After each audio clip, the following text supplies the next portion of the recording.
तो स्वाभाविक रूप से मुख्यमंत्री होने के नाते मेरी ये जवाबदेही थी कि अयोध्या को हम अयोध्या की पहचान देना है। और मेरा पहले दिन से दृढ़ विश्वास था, आज नहीं तो कल अयोध्या में भव्य राम का मंदिर बनेगा, अवश्य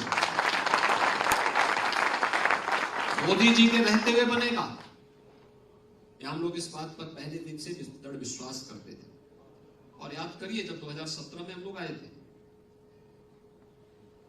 तो दीपावली का भव्य उत्सव का कार्यक्रम हमने अयोध्या में किया था। वो आज वहां का एक राष्ट्रीय उत्सव बन चुका है, अयोध्या का दीपोत्सव। ये हमारा सौभाग्य है कि उसमें गत वर्ष प्रधानमंत्री जी का आगमन हुआ था। इस वर्ष 54 देशों के राजदूत उस कार्यक्रम में भागीदार बने थे। साउथ कोरिया की फर्स्ट लेडी उस कार्यक्रम में भागीदार बन चुकी है। फिजी और मॉरिशस से जुड़े हुए राजनयिक उस कार्यक्रम में भागीदार बन चुके हैं। यानी अलग अलग वर्ष अलग अलग देशों के लोगों के साथ ही आज वहां उत्तर प्रदेश का एक बड़ा इवेंट बन चुका है।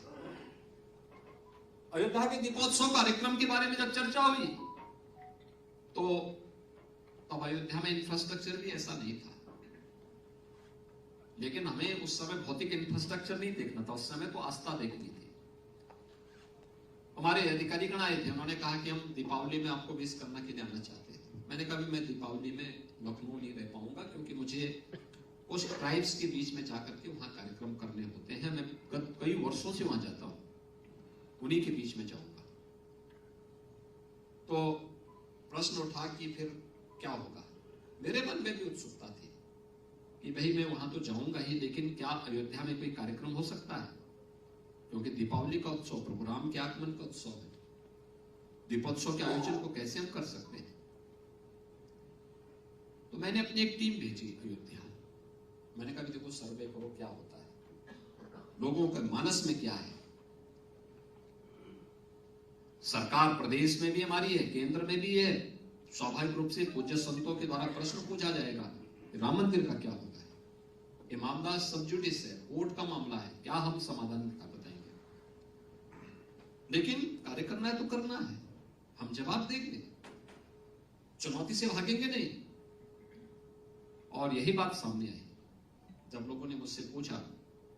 मैंने वहां पे कहा, मैंने कहा कार्य योजना बननी चाहिए, सब कुछ होना चाहिए। मुझसे पूछा गया कि भाई आप दुर्गति कराने जा रहे हैं। मैंने कहा दुर्गति सही चली प्रभु के बहाने कुछ तो होगा भाई, सदगति नहीं तो दुर्गति सही, लेकिन कुछ तो होगा। लेकिन ऐसा तो नहीं है कि हम तटस्थ बने हैं। और दीपोत्सव का कार्यक्रम किया, सबने उसको स्वीकार किया, बहुत अच्छा कार्यक्रम था। मीडिया ने उसको हाथों-हाथ लिया, पहला प्रयास। इससे पहले हम लोगों ने विश्वास जगाने के लिए वहां पे विद्युत की आपूर्ति की। 3 से 4 घंटे अयोध्या में बिजली मिलती थी, आज 24 घंटे बिजली है। पर्व और त्योहार, रामनवमी का पर्व मुख्यमंत्री बनने के कुछ ही दिनों के बाद आया। तो लोगों ने कहा क्या व्यवस्था, मैंने पूछा वहां पे क्या व्यवस्था, उन्होंने कहा साथ व्यवस्था तो कुछ नहीं होती। हमने कहा भी वहां लाखों लोग आएंगे, क्या करेंगे?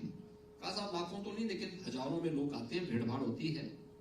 तो हमने कहा घाटों की सफाई कर दीजिए और पेयजल की व्यवस्था करिए, किसी श्रद्धालु को दिक्कत न हो। यहाँ से प्रारंभ होता है, स्वच्छता के अभियान से, फिर बिजली की आपूर्ति से, फिर गली और मोहल्लों की सफाई से। एक क्रम